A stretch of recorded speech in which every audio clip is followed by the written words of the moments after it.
నమస్తే రమగారు. నమస్తే జయ.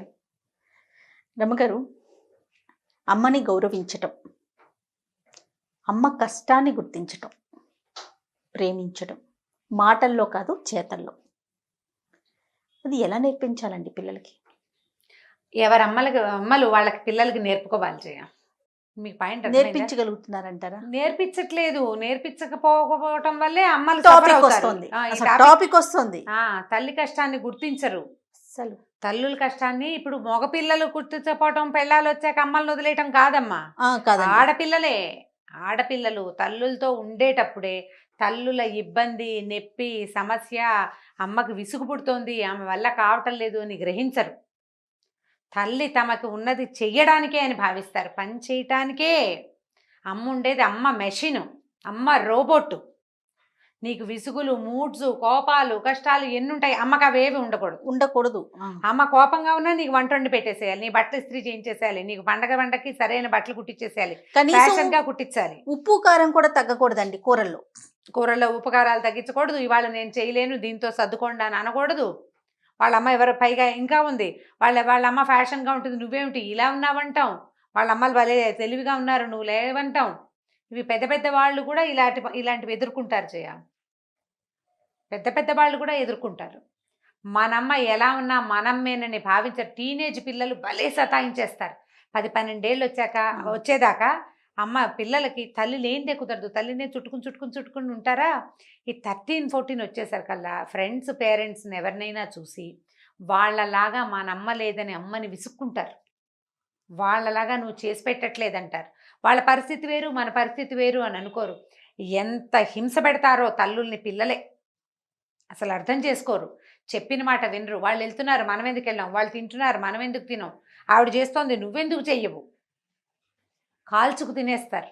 మామూలుగా చంపరు. ఒంట్లో బాగోకపోయినా, ఫీవర్ ఉన్నా, ఏమున్నా ఆవిడ చేయాల్సిన పని చేసి తీరాల్సిందే. ఒకరోజు మనం ముందు లేద్దామని. కానీ వీళ్ళు చాలా మంది పిల్లలు వాళ్ళని పడుకోరు, వాళ్ళు నిద్ర లేవరు, వాళ్ళ బట్టల సంగతి చూసుకోరు, వాళ్ళ టైం సెన్స్ వాళ్ళకు ఉండదు. అమ్మకి మాత్రం అన్ని సెన్సులు ఉండాలని భావిస్తారు. అవునండి. తర్వాత పెద్ద అయ్యాక మా అమ్మ మమ్మల్ని సరిగ్గా చూడలేదో అని ఏడుస్తారు. సరిగ్గా చూడలేదు, మా అమ్మ నన్ను సపోర్ట్ చేయలేదు సరిగ్గా, మా నాన్న తిడుతుంటే ఊరుకునేది, లేదా మా నాయనమ్మ తిడుతుంటే మా అమ్మ నాకు సపోర్ట్ చేయలేదు. కాదు రమ్మగారు, ఆడపిల్లల వైపు నుంచే వస్తాయా? ఆడపిల్లలు కూడా ఉన్నారు అట్లా. ఎక్కువగా మగపిల్లల వైపు నుంచి విన్నాను. కాదు, ఆడపిల్లలు కూడా ఇలాంటి కంప్లైంట్స్. ఆడపిల్లలు కూడా 2-3 ఆడపిల్లలు ఉన్నారనుకో, పెద్ద అమ్మాయిని బాగా చూసేది, లేదా ఆఖరి అమ్మాయిని మా అమ్మ బాగా చూసేది, లేకపోతే వాళ్ళిద్దరు పై వాళ్ళు నేను మా అమ్మకి అనుకోకుండా పుట్టాను, దాంతో మా అమ్మ నన్ను సరిగ్గా చూడలేదు, నేను ఎప్పుడు హర్ట్ అయ్యేదాన్ని. ఎన్నిసార్లు హర్ట్ చేస్తారో తల్లుల్ని పిల్లలు. ఆ తల్లి అన్నది ఏదో ఒక మాట పని చేయలేక, సమర్థించలేక, 3 పిల్లల్ని సముదాయించలేక దుంప దిగిపోతూ ఉంటుంది. ఎప్పుడో తల్లులు విసురుగా ఏమిటో అనేస్తారు. సహజంగా జరిగేదే. దాన్ని పిల్లలు తీసుకోలేకపోతారు జయ. చేసిందంతా పోతుంది. ఆ విసుక్కున్న మాటలు జ్ఞాపకం ఉంటాయి, మర్చిపోరు. ఇతరుల దగ్గర కంప్లైంట్ చేస్తారు, మా అమ్మ ఏం చేయలేదు, ఇవాళ ఏం చేయలేదు, మా అమ్మ సరిగ్గా చేయదు, మా అమ్మకి రాదు, మా అమ్మకి ఏం తెలీదు. నాకైతే ఈ విషయం భలే ఆశ్చర్యం వేస్తుందండి. మన తల్లిదండ్రుల గురించి ఇతరులతో డిస్కస్ చేయటం ఏంటండి? మళ్ళీ నేను అసలు ఇంకోటి గమనించాను జయ, కొంతమంది ఉంటారు అమ్మలకి ఏం రాక ఎంత ప్రేమిస్తారో తల్లుల్ని. అలాంటి వాళ్ళని చూసినా కూడా ఎంత ప్రేమో అమ్మ అంటే. మా అమ్మ మనని కన్నదన్న ప్రీతి, మన అమ్మ అనే ఆనందం, సంతోషం అందరికీ ఎందుకు ఉండదంటే ఎక్స్పెక్టేషన్స్ ఎక్కువ ఉండేసరికి. నువ్వు చేయాల్సింది చెయ్యవు, నీకు కావాల్సింది చాలా కావాలి. తప్పు కదా అది. కొంచెం ఈడొచ్చిన ఆడపిల్లలు ఒక 12-14 ఏళ్ళు వస్తే పిల్లలకి ప్రధానంగా తల్లులు చెప్పుకోవాలమ్మా. నేను అదే అనుకుంటాను. మన వల్ల కాదు, మనం ఇంత చేయలేం, ఇదే చేయగలం, లేదా నా వల్ల కానీ శక్తికి మించి చేస్తారు కదండి. జనరల్ గా శక్తికి మించి వాళ్ళ ఓపికని అయిపోయినా కూడా ఇంకా ఇంకా ఇంకా చేస్తానే ఉంటారు. సాటిస్ఫై అవ్వని పిల్లలు జనరల్ గా అలాగే ఉంటుంది. ఎందుకంటే మనం చెప్పకపోవటం కూడా ఏంటంటే ఇది పెద్దవాళ్ళు, కజిన్స్ వాళ్ళు కూడా మేము ఆ తల్లిని చిన్నబుచ్చటం, దానివల్ల అదే తుస్కరింపు పిల్లలకి వస్తుంది. తండ్రి, అత్తగారు అన్నిటికీ కంపెల్ చేస్తారనుకో తల్లిని. అంటే నాయనమ్మ, నాన్న ఇంట్లో ఉంటే అది వాళ్లే కదా, లేకపోతే అమ్మమ్మ కేకలేస్తున్నారనుకో, పిల్లలు కూడా అదే తుస్కరింపు తల్లుల మీద. ఇక లాంగ్ రన్లో అది పోదు. చాలా కొద్ది మంది పిల్లలు అమ్మ ఇలా తిరస్కారానికి గురవుతోంది, ఈమెను బాగా చూసుకోవాలి ప్రొటెక్ట్ చేయాలని కొంతమందికి ఉంటుంది. మా అమ్మని మా దగ్గరే పెట్టుకుంటాము, మా అమ్మ వేరే వాళ్ళ మాట పడడానికి వీల్లేదు, అలా భావించే వాళ్ళు కనపడతారు, వాళ్ళు కూడా ఉంటారు. ఇప్పుడు మన ప్రధానమైన ఇదేంటంటే నువ్వు అడిగిన క్వశ్చన్, తల్లిని గౌరవించాలి, ఆమె చేసే పనికి విలువ ఇవ్వాలి, ఆమె కష్టాన్ని పంచుకోవాలి అని అనిపిస్తుంది నాకైతే. పంచుకోవాలి డెఫినెట్గా. ఇప్పుడు అమ్మలకి ఒంట్లో బాగుంటుంది, బాగుండదు, మనం ఏం చేయాలి? ఓ 10 ఏళ్ళు ఉన్నాయి మన ఇంట్లో పిల్లలు, మగ పిల్లలు ఆడపిల్లలు ఉన్నారు, 2 మగ పిల్లలు ఉన్నారు, 2 ఆడపిల్లలు ఉన్నారు, ఓ పిల్ల అటు ఇటు, ఒక పిల్లే ఉంది. నాన్న ఇవాళ ఒంట్లో బాగుండలేదు, ఈ పని చేయి అని కొన్ని పనులు పిల్లలకి అలవాటు చేయాలి. వాళ్ళ సొంతంగా పని చేసుకోవటం, ఇంట్లో సహాయం చేయటం, డొమెస్టిక్ హెల్ప్ పిల్లలకి నేర్పాలి. పని కష్టం తెలిస్తేనే అమ్మ కష్టం అర్థం అవుతుంది జయ. ఎప్పుడు కూర్చుని తినే పిల్లలకి బాధ్యతగా పని, ఇప్పుడు నేను కూర చేస్తూ కూర తరిగి పెట్టు అని చెప్తే అది పని కాదు, దాన్ని పనిగా భావించద్దు. కూర తరిగి పెట్టడం, ఏదైనా చేసి అక్కడ పెట్టేయటం కాదు, బాధ్యతగా ఉండే పనులు. ఆ పని ఫినిష్ చేయాలి వాళ్ళే. నేను కూర తరిగాను, నువ్వు ఉప్పేయలేదు అని తల్లితో పోట్లాడకూడదు. నువ్వు తరిగితే ఏమైంది, కూర పోలంగా తిరిగి రావాలి కదా, అమ్మ కూర కదుపు అయిపోయిందేమో చూడు, పాలు దగ్గర నిలబడి పాలు పొంగేదాకా దగ్గర నుంచో, పాలు పొంగే ముందు కట్టేసి అయిపోయి స్టవ్ దగ్గర నుంచో అని చెయ్యాలి. నేనైతే ఒక ఫ్యామిలీలో చూసా, 18 ఏళ్ళు వచ్చిన స్టవ్ దగ్గరికి వెళ్తే భయంట తండ్రికి, పిల్లని వెళ్ళనివద్దు నువ్వే చేయమంటాట ఆయన. పిల్లలు వెళ్తే ఎట్లా స్టవ్ దగ్గరికి? ప్రమాదం. ఎప్పటిదాకా ప్రమాదం? 10-12 ఏళ్ళు వచ్చేదాకా. 12-13 ఏళ్ళు వస్తే పిల్లలకి తెలియదు, ఇంత ఎత్తునవుతారు. ఆయన వెళ్ళనివట్ట. ఇంటర్మీడియట్ అయ్యాక ఆ అమ్మాయి ఫస్ట్ టైం స్టవ్ మీద పాలు పెట్టి మై అచీవ్మెంట్ అని కూడా ఫ్రెండ్స్కి ఎవరికో పెట్టింది. మొట్టమొదట స్టవ్ మీద పాలు పెట్టి వాటి దగ్గర నుంచి ఉంటుంది దాని జీవితంలో. 18 నిండాకే మనం బళ్ళు ఇవ్వాలని చెప్తుంటాం కదా, అలా ఇచ్చారనమాట. వీళ్ళు కనపడతారా? 10, 11, 12 సంవత్సరం రాకుండానే వెహికల్స్ ఇచ్చి రోడ్ల మీదకి వదిలేసే వాళ్ళు కనిపిస్తారు. వాటిని ప్రోత్సహించవచ్చు, దాన్ని ప్రోత్సహిస్తారు. పిల్లలు ఫ్యాషన్లు నేర్పిస్తారు, 5-6 ఏళ్ల పిల్లల పనిచే లిప్స్టిక్లు వేస్తారు, ఐబ్రోస్ నీట్గా చేస్తారు, 10-15 ఏళ్ళు వచ్చిన నుంచి బ్యూటీ పార్లర్కి అలవాటు చేస్తారు, చక్కగా మేకప్లు గీకప్లు వేష అన్నీ వస్తాయి. స్టవ్ దగ్గరికి వెళ్ళకూడదు, ముందుగా చేస్తుంది, వాళ్ళని చేయించద్దు, ఆవిడే వచ్చి చేసుకుంటుంది. మీ అమ్మకి నచ్చదు కాబట్టి నువ్వు చెయ్యొద్దు. అవి కూడా అసలు ఎలా ఉంటుందంటే, పిల్లలకి తల్లి కష్టం అర్థం కావాలంటే మొత్తం సమాజం అంతా, ఆ ఇంట్లో ఉన్నది, ఆమె ఇంట్లో ఉన్న మొత్తం గుంపంతా దానికి తోడ్పడాలి. అప్పుడే వాళ్ళకి పని విలువ, వ్యక్తుల విలువ, ఆ పని చేసే మనుషుల తాలూకు శ్రమ పట్ల ఆలోచన ఏర్పడతాయి. తల్లులు పిల్లలకి నేర్పించాలి. మీ ఇంట్లో ఒక 5-6 ఏళ్ల పిల్ల దగ్గర నుంచి 5 years వచ్చాక స్టార్ట్ అంతే. ఈ కప్పు తీసుకెళ్ళి లోపల వయసును బట్టి, నాన్న మంచినీళ్ళు తీసుకురా, నాన్నకి మంచినీళ్ళు ఇవ్వు, అన్నయ్యకి మంచినీళ్ళు ఇవ్వు, నాకు తీసుకురా, ఈ పని చెయ్యి, నీ బ్యాగ్ సర్దుకో, తలకాయ చక్కగా దూకో, ఇవాళ పొద్దున్న నేను దువ్వే కదా, సాయంకాలం నువ్వు దూకో, తల ఎలా దూకుంటావో చూస్తాను, లాంటి చిన్న చిన్న పనుల దగ్గర నుంచి అలవాటు చేయండి. ర్యాక్ సర్దటం, మీతో పాటు బట్టలు, నీ బట్టలు చిన్న బట్టలు నువ్వు పెట్టుకో, ఇవి ఇట్లా అలవాటు చేస్తే పనులకి తెలుస్తాయి. నాకు ఇంకొక డౌట్ వస్తుంది రమ్మగారు, ప్రేమ లేకపోవటం వల్ల అమ్మ కష్టాన్ని ఏమైనా గుర్తించకపోవటం అనేది ఉంటుందంటారా రమ్మగారు? అలా ఉండదు జయ. ప్రేమ లేకపోవటం ఎందుకు ఉంటుంది? పిల్లలకి తల్లుల మీద ప్రేమలు ఉంటాయి. ప్రేమ వేరు, పని వేరు. ఆవిడ పడే కష్టాన్ని మరి ఎందుకు గుర్తించలేకపోతారు? అమ్మకు ఒంట్లో బాగోదు, ఆవిడ పడుకుని ఉంటారు, అయినా సరే ఆవిడే లెగిసి చెయ్యాలి, అంటే ఆవిడే పెట్టాలి అని ఎందుకు కోరుకుంటారంటే చిన్నప్పుడు తెలియదు జయ. ఒక 6-7 ఏళ్ళు 8 ఏళ్ళు వచ్చేదాకా వదిలేద్దాం. కొంచెం టీనేజ్ పిల్లల విషయం మాట్లాడు. టీనేజ్ పిల్లలంటే తల్లులు జ్వరం వచ్చినా చచ్చి పిల్లలకి చేసి పెడుతున్నారు కాబట్టి, నువ్వు చేసి పెట్టవు, మొదటి రోజు నుంచి పడుకుంటే వాళ్ళకే తెలుస్తుంది. నువ్వు 10 ఏళ్ళు 12 ఏళ్ళు వచ్చేదాకా బాగా చేసావు, ఇవాళ నాకు జ్వరం వచ్చింది, నాకు తలనొప్పి వచ్చిందంటే నువ్వు పూర్తిగా అసలు స్పృహలో లేకపోతే వాళ్ళు ఊరుకుంటారు. కాస్త నువ్వు తిరగలిగేటప్పుడు ఎందుకు చెయ్యవు అనిపిస్తుంది. తల్లులు తమకు చేయటానికే ఉన్నారనే భావాలని విని విని పెరుగుతారు. ఇది మనం ఆ భావాల్ని కలిగించడం తప్పు. పని చేయడానికే వీళ్ళు ఉన్నారు అన్న భావన, అది ప్రేమ లేకపోవడం అని అనుకోదు. అయ్యో అమ్మ అన్న భావన ఉంటుంది కానీ అదే మీరు అన్నట్లుగా అలా అలవాటు పడిపోతారు. ఈ పనులు అవన్నీ చేయడానికి అమ్మే కదా ఉంది, అమ్మ చేయాల్సిందే. అది అంటే నాన్న ఆఫీస్కి వెళ్ళి తీసుకొస్తారు, మేము చదువుకుంటాం, అమ్మ చెయ్యాలి, సరిగ్గా చేయాలి, బాగా చేయాలి, నచ్చేలా చేయాలి, ఇవన్నీ లైన్ ఉంటాయి. ఆ ప్రకారం వాళ్ళకి కావాల్సిందే అన్నదాన్ని మొదటి రోజు నుంచి మనం అట్లా చేస్తాం వాళ్ళకి.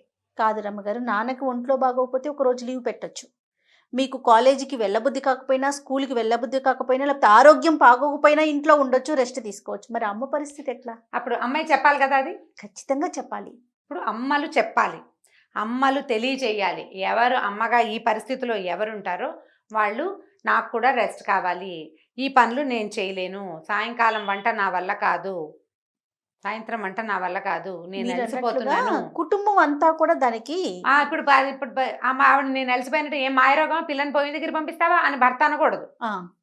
ఊరుకుంటే పిల్లలు వెళ్ళి పొయ్యి దగ్గర ఏదైనా చిన్న ఆలు ఫ్రై చేయటం అయినా చేస్తారు. నాన్న కుక్కర్ పెట్టేసేయి, ఆమె నువ్వు కుక్కర్ పెట్టేసి అది చేసేసి ఇది చేసి. ఇప్పుడు నేను ఒకటి చెప్పనా ఇక్కడ, అంటే కనెక్షన్ ఉందా లేదా అని అడగద్దు నువ్వు, నేను చెప్తాను ఒక మాట. చెప్పండి. ఇదివరకు పీరియడ్స్ వస్తే బయట కూర్చోబెట్టేవాళ్ళు. అవునండి. భార్యాభర్త పిల్లలు ఏమున్న ఇళ్లలో కూడా కూర్చోబెట్టేవాళ్ళు. భర్తే ఎట్లా కొట్లా చేసి పిల్లల సహాయంతో వంట చేసేవాళ్ళు. అవును. పిల్లలకు ఒక 9-10 ఏళ్ళు కనుక వచ్చాయంటే పిల్లలే వాళ్ళు చేసేస్తారు. కుక్కర్ పెట్టుకోవటం అవి వచ్చేసేవి. నెలలో 3 రోజులు అమ్మకి మస్ట్గా రెస్ట్ ఇవ్వాలని తెలిసేది. 4గో రోజు కూడా కొన్ని పనులు అమ్మ చేయకూడదు, కొన్ని చేస్తుంది, మగ పిల్లలు ఉన్నా కూడా వాళ్ళైనా డెఫినెట్‌గా చేసి పెట్టేవాళ్ళు. చేసి పెట్టేవాళ్ళు. ఇప్పుడు మనం మానేసాం కదా. 100%. ఇదివరకు అమ్మకి పురుళ్ళు ఉండేవి, ఇప్పుడు లేవు కదా. ఉన్నాయి అనుకో, ఒకటో రెండో ఉన్నాయి. అప్పుడు 10, 8 పురుళ్ళు 7 పురుళ్ళు అంటే అమ్మకి పిల్లకి 12 ఏళ్ళు వచ్చాక అమ్మ మళ్ళీ కనబోయింది అనుకో, మధ్యలో ఇంకొకళ్ళు ఇద్దరు ఉండుంటారు. ఆ తల్లి పురిటి నొప్పులతో ఉండి తండ్రి పిల్లతో ఉంటే ఈ పైనున్న పిల్లలు పని చేసేసేవాళ్ళు. అవునండి. నాయనమ్మ ఉందనుకో, నాయనమ్మకి సహాయంగా ఉండేవాళ్ళు. మొదటి పిల్ల లాస్ట్ పిల్లల్ని పెంచేవారు. పెంచేస్తారు. ఇప్పుడు నేను పెరగలేదు మా అక్కయ్యల చేతుల్లో, ఆ. నేను పెరిగాను కదా. మా అమ్మగారు కూడా అదే చెప్తారండి. హ్మ్. అమ్మ మావయ్యని పెంచారట. అమ్మ ఫస్ట్, మావయ్య లాస్ట్. అట్లా ఇప్పుడు నేను చెప్తున్నా కదా, నేను నా సంగతి నాకు స్పష్టంగా తెలుసు. నాకు మా 4గో అక్కయ్య నన్ను ఎత్తుకునేది ఎప్పుడు. నేను సన్నగా ఉండేదాన్నిట, మా 4గో అక్కయ్య ఎక్కువ ఎత్తుకునేది నన్ను. మా 5ో అక్కయ్య నాకు కథలు చదువుకోవటం అన్ని మా అక్కయ్య నేర్పించింది. కథ చదవటం, పుస్తకం చదవటం నేను మా 5ో అక్కయ్య దగ్గర నుంచే నేర్చుకున్నాను. మా ఇద్దరికి 10-11 ఏళ్ల వారు ఉంది. ఇలాగే అలా అప్పుడు జరిగేది. ఇప్పుడు క్రమంగా ఏమైంది, తల్లులు పిల్లల కష్టాన్ని లేదా పిల్లల తల్లుల కష్టం అలా తెలుసుకునే అవకాశాలు కొంత తగ్గిపోయినాయి. మనకి మన కుటుంబ వ్యవస్థ ఇదివరకట్లాగా ఇప్పుడు ఉండదు కదా. ఆ రోజున మనం తలుచుకొని కూడా తలుచుకోకూడదు. నువ్వు తెలియజేయాలి, నాకు ఇవాళ బాగుండలేదు, నేను ఈ పనులు ఈ 2 పనులు నేను చేస్తా, ఇది అవసరం అనుకుంటే నువ్వు కూడా హెల్ప్ చెయ్యి, నేను చేస్తా. నువ్వు నేర్పాలి అంతే. అంతే. వంట నేర్పించలా, నీ కష్టాన్ని అవతల వాడు అర్థం చేసుకోవటం కూడా భర్తకి రాకపోతే పిల్లలకి చెప్పుకోవాలి. దీనికి మగవాళ్ళ సహకారం పూర్తిగా కావాలి. అమ్మకు బాగుండలేదు నాన్న విసిగించద్దు అని చెప్పాలి. నీకు బాగుండకపోయినా సరే నువ్వు చేయాల్సిందేనని అనే మగవాళ్ళు గనక ఇంట్లో ఉంటే, ముసలాళ్ళు గనక పెద్దవాళ్ళు కూడా ఉంటే పిల్లలు ఎట్టి పరిస్థితుల్లో వినరండి. వినరు చచ్చిన. అనకూడదు మేము చేసేవాళ్ళం, ఏమిటో ఈ కాస్త తలనొప్పికి పడుకుంది మీ అమ్మ, నేనైతే ఎంత పని చేసేదాన్ని, రేపొద్దున కనేదాన్ని, ఇవాళ కూడా వంట చేశాను అని నాయనమ్మ చెప్పకూడదు. నీ ఓపికలు వేరు, ఈ రోజు వేరు. నానమ్మలు అలా అనకూడదు, అమ్మమ్మలు మాటలు దాచుకోవాలి, భర్తలు అసలు సపోర్ట్ చేయకూడదు. అప్పుడు పిల్లలకి తల్లి ఇబ్బంది అర్థమవుతుంది, వాళ్ళు కొంత పని చేయడానికి లొంగుతారు. ఇది సహజం, అందరికీ వస్తుంది. అమ్మ రోబోట్ కాదు, ఆమె కూడా రెస్ట్ అవసరం. ఆవిడ కూడా మనిషే కదా. ఇప్పుడు పిల్లలు అని అనడానికి వెళ్ళేది ఆ తల్లి పిల్లలే కాదు కదా, మిగిలిన సమాజం ఉంటుందా? ఇప్పుడు ఓన్లీ ఇద్దరే ఉన్నారనుకో, ఓ తల్లి ఓ ఇద్దరు పిల్లలే ఉన్నారనుకో, ఎవరు లేకుండా ఆటోమేటిక్గా అర్థం చేసుకుంటారు, చేసేసుకుంటారండి, చక్కగా పని చేస్తారు ఆటోమేటిక్గా. చుట్టూతో జనం ఉండేసరికి ఇలాంటి సమస్యలు వస్తాయి. ప్రధానంగా ఏంటంటే ఆడపిల్లలు ఒక 25-30 ఏళ్ళు వచ్చేసరికి పిల్లల్ని కానీ పెంచేసరికి మా అమ్మ ఎట్లా పెంచిందో మమ్మల్ని, మేము చచ్చేవాళ్ళం, మేము చంపు తినేసేవాళ్ళం, అయినా మా అమ్మ మమ్మల్ని కొట్టలేదు, నేను వీడిని కొట్టాల్సి వస్తుందని చెప్పే పిల్లలు చాలామంది కనిపిస్తారు. మా అబ్బాయిని తట్టుకోలేకపోతున్నాం, మా అమ్మ ఇద్దరిని ఎలా పెంచిందో, మా అమ్మ నలుగురిని ఎలా పెంచిందో ప్రతి నోట వింటా ఉంటాం అందరూ అంటారు. కానీ చిన్నతనంలో తెలుసుకోరు. చిన్నప్పుడు అది చేయలేదు మా అమ్మ, ఇది చేయలేదు, వాళ్ళ అమ్మ లెంగా మీద ఎంచక్కా ఎంబ్రాయిడరీ కుట్టారు, మా అమ్మకి ఏమీ రావు, ఇలాంటి మాటలు మాట్లాడతారు. ఎవరి పనితనం వాళ్ళది అంటారు పిల్లలు. అంటారండి. మా అమ్మ అందంగా లేదు అంటే మీరు ఎంత అందంగా ఉన్నారో, మా అమ్మ అందంగా లేదు, ఏమిటో అవే మాటలా, పిచ్చి మాటలు. అలాగే మాట్లాడతారు. పిల్లలకి తెలిసి తెలియనితనం కదా. తల్లులు తండ్రులు చెప్పాలమ్మా, తెలియచేయాలి. లేదా కజిన్స్, ఇంట్లో ఉన్న పెద్దవాళ్ళు ఇలా అనకూడదు, ఇట్లా మాట్లాడకూడదు, అమ్మకి సహాయం చేయాలి, రేపొద్దున పెద్దయ్యాక నువ్వు కూడా ఇదే పరిస్థితికి వస్తావు, ఇలా చేస్తే మంచి పద్ధతి కాదు అనేది సమాజంలో ఇంట్లో ఉండే మిగిలిన సభ్యులు కూడా దీనికి దోహదపడాలి. పడితే కొంత మటుకు సెట్ అవుతారు. ఇంత కష్టపడేది మీ చదువుల కోసమే, మీ భవిష్యత్తు కోసమే, మీరు పిచ్చి వేషాలు వేయకూడదు, దుష్ప్రవర్తనకి చేయకూడదు, ఇవన్నీ ఎవరు చెప్తారు జయ? చుట్టుపక్కల వాళ్ళు వచ్చి చెప్పారు కదా, ఇంట్లో తల్లే సభ్యులే. చెప్పుకుంటాం, ఒకటి తల్లి చెప్పాలి, లేదా ఒకటి తండ్రి తండ్రి, చెప్పాలి. లేకపోతే ఇంట్లో ఉన్న వాళ్ళు బిగిల పెద్దవాళ్ళు మంచి మాటలు చెప్పుకోవాలి కదా. నువ్వు మాట చెప్పకపోతే కుదరదు. చెప్పకుండా ఎలాగోలాగా కష్టపడి పనిచేస్తారు ఈడుస్తూ తల్లులు. అవునండి, అదొక బ్యాడ్ ప్రాక్టీస్. ఈడుస్తూ చేస్తారు. పక్కన వాళ్ళు ఎవరైనా చెప్పారనుకోండి ఈ పిల్లలకి, ఏంటమ్మా పిల్లలతో కొంచెం పని చేయించుకోవచ్చు కదా, వాళ్ళకి ఏదైనా చెప్పొచ్చు కదా, నువ్వే ఎందుకు అంత కష్టపడుతున్నావంటే ఎంత కోపం వస్తుందో రమ్మగారు. తల్లులకి వస్తుంది, ఆ తల్లులు పిల్లల ముందు ఎక్స్ప్రెస్ చేస్తారు, వాళ్ళకి మన మీద కోపం వస్తుంది, ఎవరైతే చెప్తారో వాళ్ళ మీద. అదే బాగా డిజేబుల్ అయినప్పుడు మా పిల్లల్ని నేనే చెడగొట్టానని తెలుస్తుంది లోపల. కాకపోతే ఆ పిల్లల మీద ఉన్న పిచ్చ, ఆ ఆపేక్ష, పొసెసివ్నెస్ వాటితోటి అలా రుంజుకుని చేసుకుంటారు. చేసిన తర్వాత ఇప్పుడు ప్రేమలు చూపించట్లేదు అంటే ఎలా కుదురుతుంది? నువ్వు రోబోట్గా, నేను రోబోట్ని నువ్వే తెలియజేస్తున్నావు. అది నేను రోబోలాగా పనిచేస్తానని గొప్ప కాదు కదా అది. క్రమంగా ఏమవుతుందంటే నువ్వు రోబోగా స్థిరపడిపోతావు, నిన్ను మనిషిగా గుర్తించరు వాళ్ళు. నీదే తప్పు. ఇప్పుడు పిల్లలది తప్పని నేను అంటలా, తల్లులది తప్పు. పిల్లల్ని తప్పు అనడానికి వీల్లేదు. వాళ్ళ దగ్గర ఉన్న దుష్ప్రవర్తనకి ప్రధానమైన కారణం కుటుంబము, తల్లి. పిల్లలు బయటికి వెళ్ళి చెడిపోయి వచ్చారనుకో, అది వేరే కథ. ఇప్పుడు అది కాదు కదా, అసలు నీ నొప్పి వాళ్ళకి అర్థం కావట్లేదు. ఇంట్లోనే ఇబ్బంది పెడుతున్నారు కదా, నీ నొప్పి అర్థం కావట్లా, నీ పెయిన్ అర్థం కావట్లా, నీ విలువ ఏమిటో వాళ్ళు తెలుసుకోలేకపోతున్నారంటే నువ్వు నీ నొప్పిని, పెయిన్ని, నీ విలువని వాళ్ళకి ఏ రకంగా నువ్వు తెలియచేయలేకపోయావు. కొంతమంది ఎక్సెంట్రిక్స్ ఉంటారు జయ, ఎంత బాగా చేసినా, ఎంత తెలివిగా సాటిస్ఫై ఎవరు అవని వాళ్ళు కొంతమంది ఉంటారు. ఒక 5%, 2% పిల్లలు. మిగిలిన వాళ్ళంతా సామాన్యమైన పిల్లలే. మనం సరిగ్గా సెట్ చేసుకోవాలి అంతే వాళ్ళని. మనకు ఆ మార్గం తెలియాలి తల్లులకి, అంతే. సో తల్లులు నేర్పించాలి చిన్నప్పటి నుంచి. నీకు ఆయోచన దెబ్బ తగిలింది, పిల్ల అని ఏడుస్తుంది, అమ్మ కూడా చూపించాలి. నాకు చేయి నొప్పి వచ్చిందంటే, నాకు చేయి నొప్పి వచ్చినప్పుడు నాకు ఎలా ఉందో అమ్మ కూడా అలాగే ఉంటుందని దానికి తెలియాలి కదా. తెలియాలి. ఇది దాచేస్తాం కదా మన నొప్పులు దాచేస్తాం. పొసెసివ్ ఏంటంటే నా పిల్లలు నన్నే చుట్టుకుని ఉండాలి, నా కోసం నేనే వాళ్ళకి అన్ని విధాలా చూసేసుకుని, నేనే చచ్చైనా సరే వాళ్ళకి చేసేసి వాళ్ళని సంతోష పెట్టాలనుకుంటాం. మనం సాటిస్ఫై చేయలేకపోతాం. బాగా ట్రై చేస్తాం ఒక వయసు వరకు. ఆ తర్వాత ఏం చాలదు వాళ్ళకి. వాళ్ళంతటి వాళ్ళు ఉండటం వాళ్ళకి మనం నేర్పించలేదు కదా. మరి వాళ్ళు ఎప్పుడు కంప్లైంట్స్ వేస్తారు, అప్పుడు కంప్లైంట్స్ వస్తాయి కదా, అంతే. సూపర్ అమ్మగారు. సో ఏది ఏమైనా నేర్పించాలి, నేర్పించాల్సిందే. రైట్ అండి, నమస్తే. నమస్తే. ఈ వీడియో కనుక మీకు నచ్చినట్లయితే లైక్ చేయండి, షేర్ చేయండి. మరిన్ని ఇంట్రెస్టింగ్ వీడియోస్ కోసం మా ఛానల్ని సబ్స్క్రైబ్ చేసుకోండి.